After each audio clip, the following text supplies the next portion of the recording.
Պարիգեսոր սիրելի ներկաներ, հոմի Թորոնտո Ռուբինա մասնաճյուղի տաստերակցական հանձնախումբի անունով բարի կալուստ կմաղթեմ ձեր բոլորին։ Շնորհակալ եմ, որ միացաք մեզի այս կեսօրեի հետ ագընտրելու դոկտոր Հրակ Համբոյանի դասախոսությունը։ Good afternoon, everyone. On behalf of the Armenian Relief Society Toronto Rubina Chapter's Educational Committee, I would like to extend a warm welcome to all of you gathered here today. Thank you for joining us. The Armenian Relief Society has long been at the forefront of providing aid and support to those in need, and is well known for its humanitarian aid services, and as well as the preservation of our Armenian heritage and culture. But in addition to this and many other endeavors, ARS has been committed in educational initiatives within our community to raise awareness of health-related topics and issues that may affect us. With that commitment, we are convening this event today focused on Alzheimer's disease and dementia to raise awareness and provide support to those who might be affected by these conditions. Alzheimer's disease and dementia affect millions of individuals worldwide, causing progressive cognitive decline and impacting not only the individuals affected by these conditions, but as well as their families and caregivers. With that in mind, we are extremely honored to have with us Dr. Hrak Amboyan, who has a wealth of knowledge and experience and expertise in these conditions. We would like to extend our heartfelt gratitude to Dr. Hrak Amboyan for graciously accepting our invitation and sharing his knowledge and expertise with us. Dr. Hrak Amboyan is a physician based in Oakville, Ontario. He graduated from Dalhousie Medical School and completed his residency in family medicine at McMaster University. Dr. Amboyan is the medical director of 20 senior homes in Toronto, Mississauga, Oakville, Burlington, and Hamilton. With his team of medical doctors, he is responsible for the healthcare of seniors who have medically complex and chronic conditions, including dementia, heart disease, diabetes, and respiratory disease. He also provides palliative care to those who are in the final stages of life. He is on the board of directors of Alzheimer Care Armenia. Outside work, he enjoys playing music, swimming, as well as traveling and volunteering. He is especially proud of having climbed to the top of Mount Ararat in 2019. Thank you so much, Dr. Amboyan. It's a pleasure and honor to have you with us. Following his lecture, we'll have the opportunity to ask our questions and engage in a Q&A question and answer session. So without further ado, I would like to invite Dr. Amboyan to start his lecture. Thank you.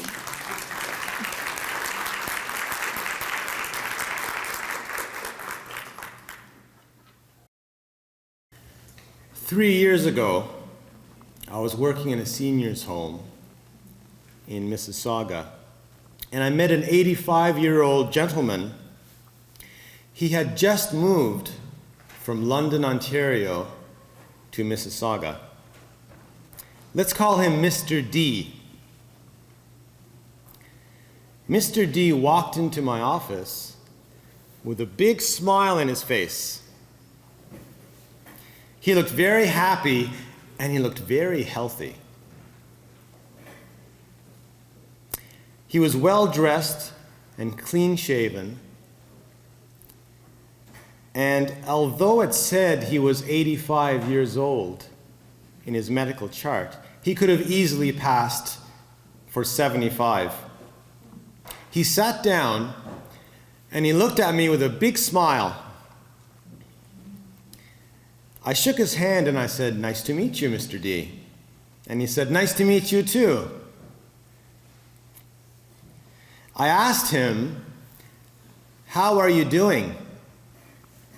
And he said, "Great, just great." But then suddenly, could I have the next slide, please? All of a sudden, his demeanor changed, and the smile on his face just disappeared. And he looked down, and he looked really confused, and then he started crying. He was weeping uncontrollably. He seemed embarrassed, and he seemed very lost. So I put my hand on his shoulder, I offered him a tissue, and he kept apologizing for crying. And he said, "I don't know why, I'm just crying so much." He had moved to the senior home just 2 weeks prior from London, Ontario, where his wife had died 9 months prior. His children, who lived in Mississauga, decided it's probably better if we move Dad closer to us, because they were worried about his ability to look after himself. So he moved to Mississauga into the senior home, and he was grieving. He's grieving the loss of his wife and grieving the loss of his home. But it wasn't just normal grieving. He kept forgetting that his wife had passed away. And he kept forgetting that he was in a new city. He was no longer in London, Ontario. I spoke with him for a while. I reviewed his medical history, which was pretty good. He didn't have a history of heart disease or high blood pressure or diabetes. And I reassured him that he's in a good place, that he's going to be looked after in the senior home, and that we, the staff, was always going to be there to help him in times of need. Ladies and gentlemen, Parev and Barev. I was asked to talk about Alzheimer's disease and dementia, which I deal with every day at work. I'd like to focus on 4 questions that are typically asked. These are 4 important questions, which I'm sure you all have. The first one is, what is Alzheimer's disease and what is dementia? The second question is, do I have dementia? Or does my friend or my loved one have dementia? The third question is, how can I reduce the chances of getting dementia? And the fourth one is, how do we manage and treat patients who have dementia? Finally, I'd like to answer any questions you may have. Does that sound good? I'm going to talk a bit more about Mr. D in a bit, but I'd like to say thank you to Dr. Ani Haserjan for inviting me to speak, as well as the Armenian Relief Society, Rubina chapter. So, Alzheimer's disease and dementia, what are they and what is the difference? Alzheimer's disease is a specific disease that causes physical changes in the brain which lead to dementia. There are other causes of dementia. What dementia is, it's a general term which refers to a progressive condition of the brain where there is difficulty with remembering and thinking, which is bad enough to affect daily life. Now, we all forget things sometimes. We forget words. That's typical. But I'm talking about people who have this recurring forgetfulness or recurring difficulties thinking or planning that affects their daily lives. I'm going to give you a simple analogy. Last week, we had wind and we had rain. We had overcast skies. We even had some snow. Those are specific things that cause what we call bad weather.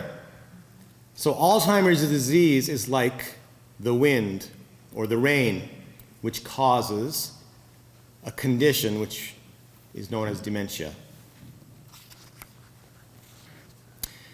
Now, one thing I'd like to mention at this point is that dementia is not a normal part of the aging process. Unfortunately, it is irreversible. When we say progressive, that means it gets worse over time. And the analogy that I sometimes come up with or explain to people, it's very sad, that dementia is kind of like cancer going through your body, taking control of your body, and there's nothing we can do about it. There's no cure. There is no cure for dementia. Maybe someday, but right now we don't have a cure. But there are things we can do to help, and I'm going to talk about those things. I'm not a big fan of showing numbers and charts and graphs, but this is important. I want to show you how, as we get older, there's an exponential increase in the chance of developing dementia. In other words, the older we get, the greater the chances of developing dementia. If you look at this chart, you can see that when you're in your 60s or 70s, the chances are pretty low, but they double every 5 years, the chance of getting dementia. And if you get into your 90s, there's a much higher chance of having dementia, up to 30–40%. And dementia has a huge toll, not just on the patient, on the individuals, but also on the caregivers, the family, the friends, all the loved ones. It's very hard on people, and it's also difficult for society in the sense that there's a huge economic toll. It's estimated that in the world, the cost of dementia back in 2010, this is 14 years ago, $604 billion, and that's because of all the direct healthcare costs and indirect costs, for example, loss of work because people are looking after those with dementia, their loved ones and so on. Let's talk about some of the different types of dementia. I'm going to talk about the most common types. Alzheimer's disease is the most common disease that leads to dementia. It occurs because of the accumulation in the brain of these protein plaques called amyloid. We don't know why it happens. For some reason, these proteins build up in the brain cells and affect the brain cell functioning. The brain becomes less efficient at working the way it should, and it leads to different symptoms. The most common symptom of Alzheimer's disease is difficulty with memory and language, as well as problems with visuospatial skills, for example, trying to button things or trying to make your bed. It's pretty common when people can't remember things that were just said to them in Alzheimer's disease, and it can be very frustrating. For example, you could be speaking with someone and tell them, oh, so-and-so went to the store today. And then they'll say, a minute later, so where did that person go? Oh, they went to the store. And a minute later, they might ask the same question, where did they go? Well, they went to the store. So typically with Alzheimer's disease, it's the short-term memory that's affected. The long-term memory is usually quite good. They'll remember what happened 50 years ago in detail, but they won't be able to remember what they had for lunch just an hour ago. That's pretty typical with Alzheimer's disease. The other thing about Alzheimer's that's typical is that there's usually a gradual decline. So over time, their memory gradually gets worse and worse and worse. It could take months, it could take years. Sometimes it progresses fairly quickly, sometimes it progresses slowly, but there is a gradual reduction in functioning. Can you think of someone famous who had Alzheimer's disease? Probably the most famous person is Ronald Reagan. He was diagnosed after he left office, but some people wonder if he had it while he was still president. Let's see the next slide. So this is vascular dementia. And what vascular dementia is is a problem with the blood vessels in the brain. It's not really like a stroke, but it's the same idea where the blood vessels are damaged, and those tiny little bits of damage in the brain lead to a decrease in the brain's functioning ability. I forgot to mention, in Alzheimer's disease, the percentage of dementia caused by Alzheimer's is probably around 60%. Vascular dementia is probably the second most common, where there's about 10 to 20% of cases of dementia.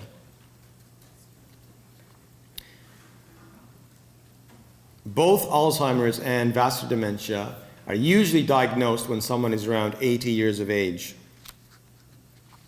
The most significant symptom of vascular dementia is usually related to their ability to problem solve and their speed of thinking. So it's kind of like it's hard for the person to quickly come up with an answer or solution to a problem. So it's less of a memory issue, although memory can be affected as well. I mentioned with Alzheimer's, it's a gradual reduction in their abilities. With vascular dementia, we call it more of a stepwise reduction in their functioning, where they might be stable for a while, and all of a sudden something happens, and there's a sudden drop in their abilities to think. And they're stable for a while, and all of a sudden there's another drop. So it's a stepwise progression with vascular dementia. The third type of dementia I'd like to mention is called frontotemporal dementia. This more has to do with changes in personality and behaviors, because for reasons that are not clear, the frontal part of the brain tends to be affected, and that part of the brain is more involved with personality, behavior, ability to sort of manage, make decisions. So what we often see with frontotemporal dementia are behavioral problems, as well as language difficulties, because the temporal part of the brain, which is on the side, that has more to do with language. Sometimes people develop apathy, which means they just don't care about anything anymore. There can be loss of empathy, where they don't actually feel for others anymore, and there can be loss of inhibitions, where they do things that are inappropriate. That's fairly common with frontotemporal dementia. Probably 5 to 10% of cases of dementia are frontotemporal. And one of the typical things we see with frontotemporal dementia is that it starts a bit earlier than other dementias. It can start in the 40s or 50s or 60s. And one famous person with frontotemporal dementia, which you might have read about, is Bruce Willis.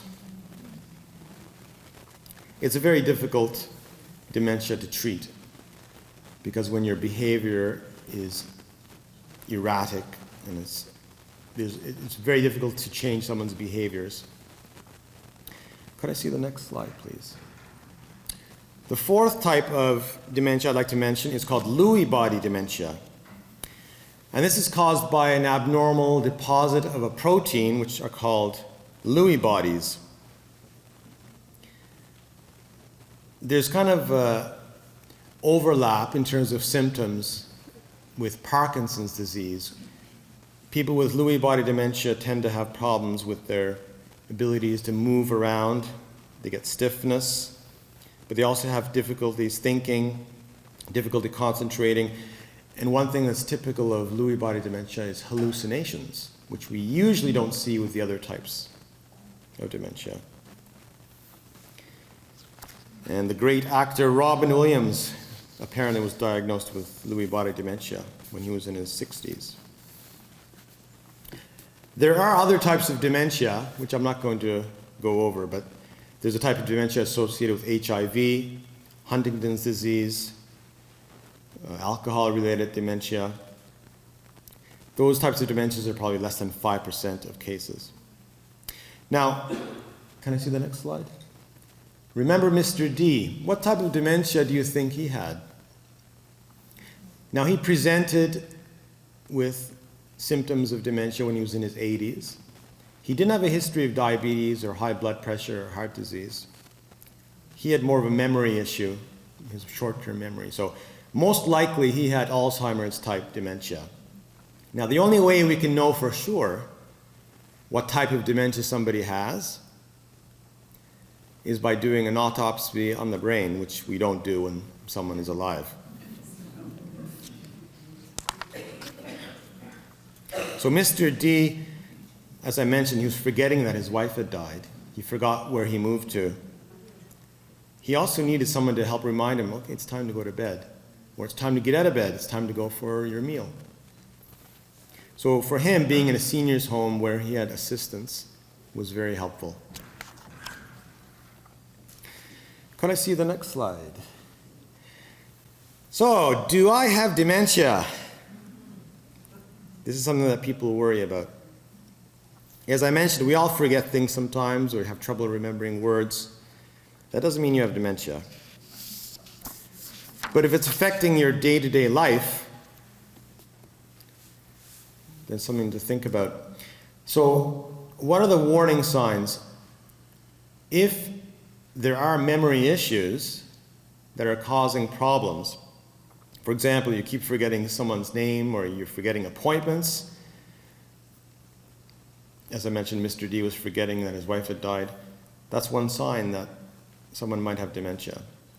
Difficulty doing familiar tasks, like preparing a meal. Sometimes people will forget what to do. You know, what am I supposed to do with this vegetable? And am I supposed to cut it? So if it's affecting your daily life, that could be a serious problem. Changes in language and communication. As I said, forgetting your typical words that people will remember. Oh, I'm supposed to go to that place beside the church. What's it called? Oh, the Armenian Community Center. Yeah, people, if you keep forgetting that, that could be an issue. Disorientation to time and place.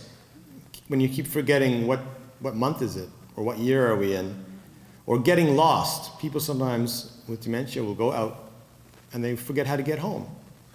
That doesn't happen to most people. So that can be a safety issue.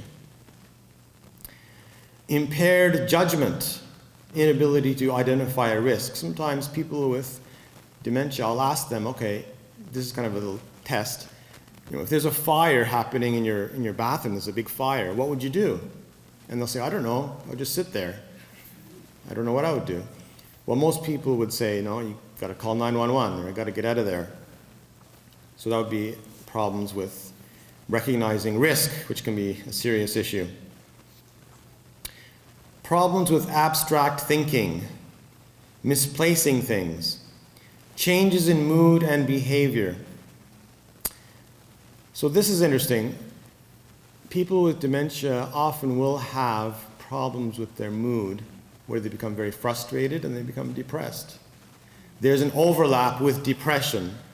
So depression and dementia have a lot of similarities, and they often will coexist.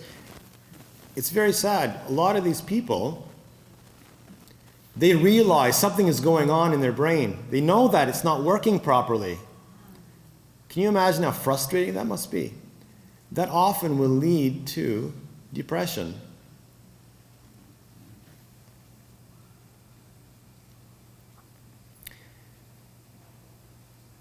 Loss of initiative, becoming very passive, is another warning sign. And again, that could be related to depression. So one of the things we like to do is differentiate between depression or dementia, or is it a combination of the two? Difficulties understanding visual or spatial information. People with dementia, or people who are developing dementia, may start having difficulty about how to place things on the table, for example. Where does the fork go? Does it go on the chair? Does it go on the table somewhere? Now, when somebody comes into a doctor's office and they they have these concerns, or the family member has concerns that they're forgetting things, or they're misplacing things, or they're getting lost, or whatever. We like to write down all these concerns, but then we often do cognitive testing. So we can do tests to assess how well the patient's brain is working. There's a couple of common tests we use. One's called the mini mental status examination, where we ask questions like, what month is it? What year is it? What season is it? And we ask about where they are, what city are we in, what country are we in. So we want to understand how well they can remember these things. And then we ask little memory tests like, I'm going to say 3 words, and then a minute later I'm going to ask to see if you remember those 3 words. So I'll say, okay, table, light, and wall. And then I'll ask them a minute later, what were those 3 words I asked you to remember? So we do these tests and we come up with a score out of 30. And most people will score 30 out of 30, or 29 or 28. You know, they might forget something. That's okay. But if they score in the low 20s out of 30, there's a possibility of dementia. If they score between 10 and 20, there's a good chance they have dementia, and it's probably, moderately advanced. If they score below 10, chances are they have severe dementia. There's another test called the MoCA test, which stands for the Montreal Cognitive Assessment, which was developed in Montreal. And it's the same idea. They test the memory, language ability, concentration. There's a test you might have heard of where they ask you to draw a clock. We say, draw a clock, put the numbers of the time. And then I want you to put the hands on the clock showing that it's 10 past 11. So this is a really good test to see how well they can concentrate, because it requires a lot of concentration, and how they can use their visuospatial abilities to see things and to place things properly. Now, it's unclear whether these tests will help differentiate between the different types of dementia, but they're helpful in helping us diagnose whether the patient has dementia or not. We can also do these tests months apart or years apart to see how the patient is progressing. Are they getting worse? Are they reasonably stable? So that can be helpful as well. Could I see the next slide?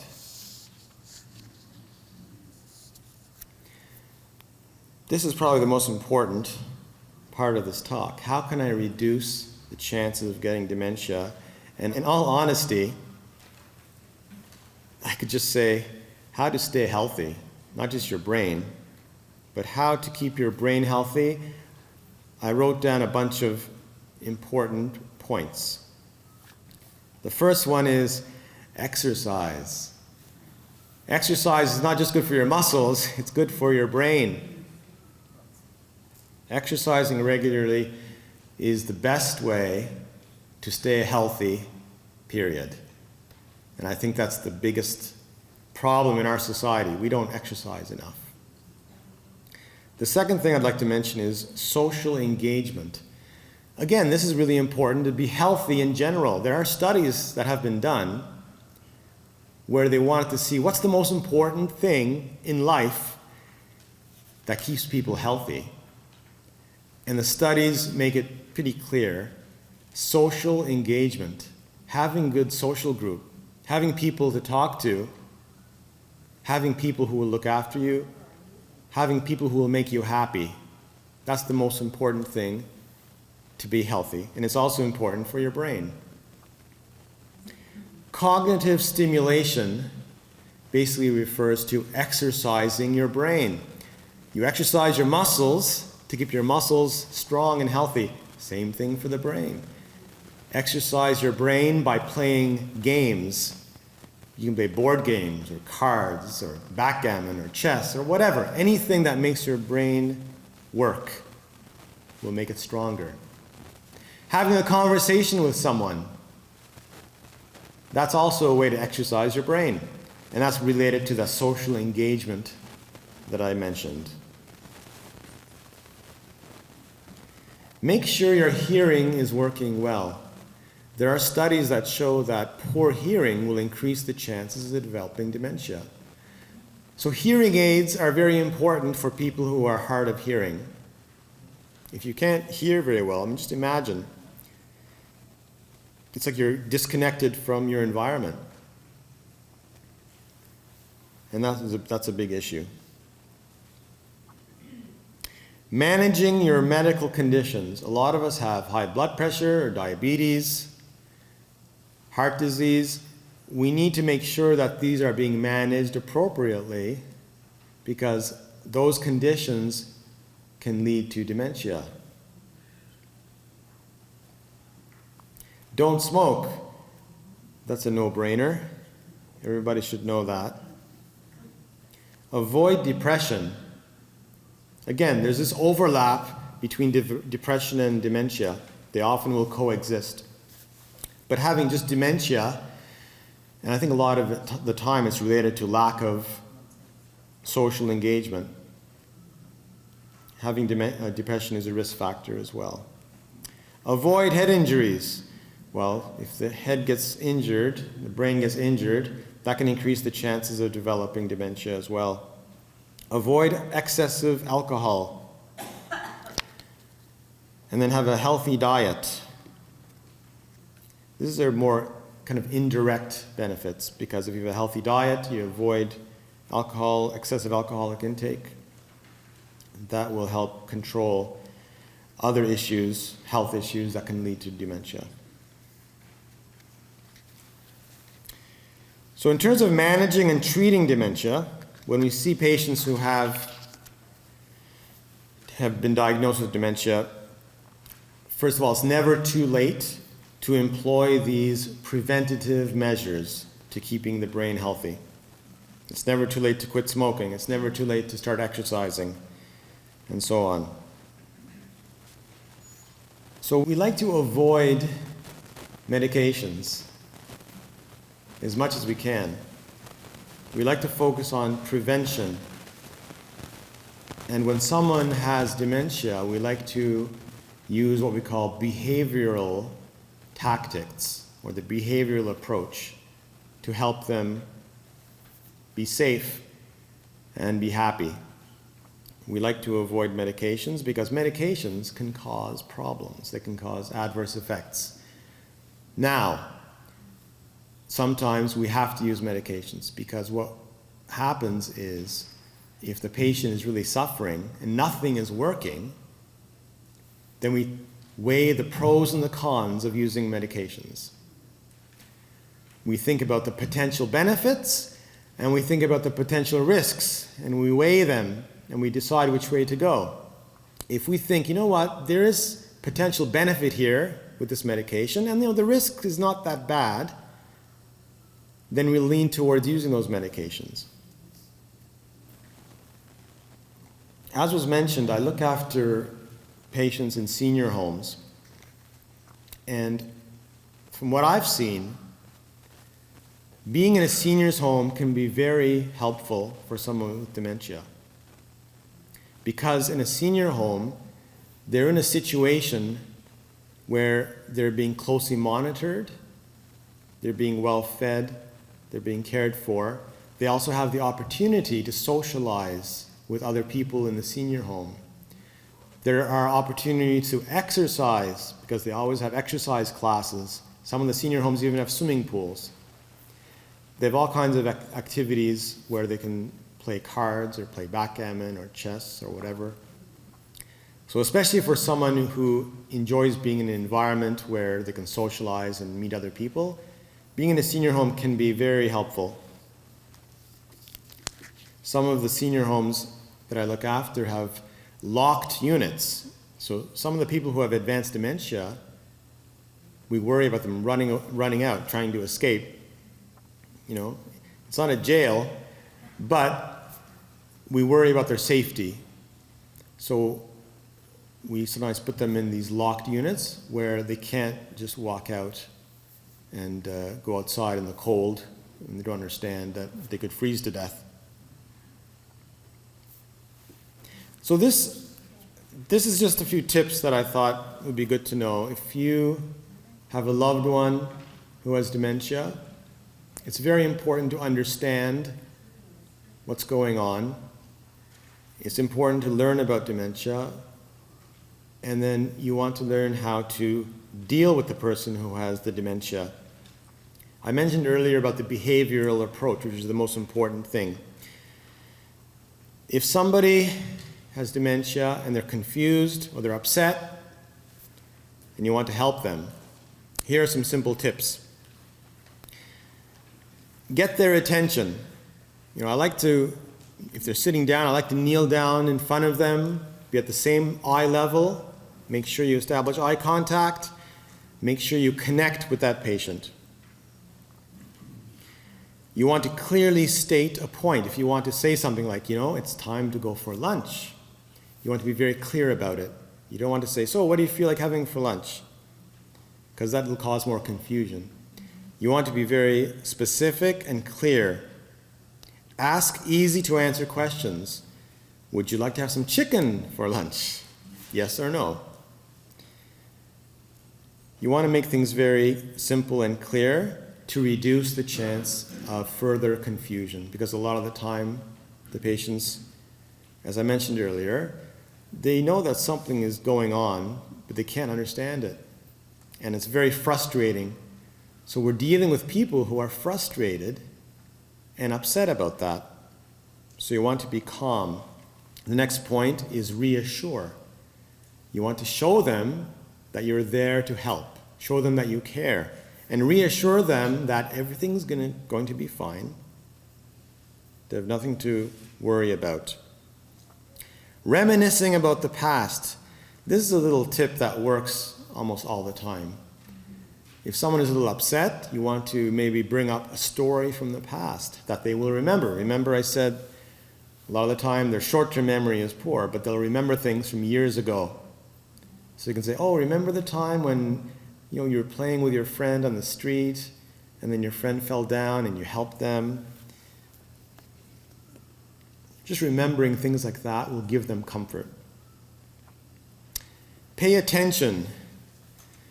So if there are nonverbal cues that could indicate there's a problem, they're not able to express themselves using language. But if you see them looking kind of uncomfortable and they're rubbing their belly, well, maybe they have indigestion, or maybe they've got a bladder infection or something. So you want to pay attention to those nonverbal cues, because verbally things are not working very well. Simplify activities. Keeping things simple helps with confusion. It's easier to focus on simple activities. Focus on, what does it say? Interaction. Hold on a second. Yes, using body language and facial expressions, tone of voice, having a positive attitude. Yeah, this is so important. Words are good. We like talking and we like listening, right? But when someone is talking, like I'm doing right now, what I'm saying, the words that I'm using are actually a very small part of this communication that's going on. What's more important is body language and the use of voice. There's actually an Armenian psychologist from UCLA, I believe, who talked about how communication is only 7% related to language. It's mostly about body language and the tone and use of voice. So with the seniors, with elderly people with dementia, it's the same thing. In fact, it's even more important because the language does not work so well, but use of body language and the tone of your voice, that's what really counts. Use of humor. This is my favorite. I love talking to people who have dementia and trying to make them laugh, making a joke. So their memory might be poor. The short-term memory might be very poor. Their language may be very poor. Their ability to understand may be very poor. but that sense of humor is usually still there. So you can joke around with them. I might check someone's blood pressure and say, hey, it's normal. I guess that means you're normal. And they will laugh. Yay, I'm normal. That's awesome. Distraction. So when someone is upset, it's a very simple strategy to try to get them to focus on something else. Quite often they'll be upset about something and they'll be just almost obsessed with it. And the more they think about it, and the more that you focus on what they're upset about, the more upset they get. So a very simple strategy is, hey, let's talk about something else. Oh, look, there's a radio over there. Let's turn on one of the radio stations. What's your favorite radio station? What kind of music do you like? Oh, I like Frank Sinatra. Oh, let's see if we can find some Frank Sinatra. So distracting the patient is a very simple strategy that helps to dealing with behavioral issues.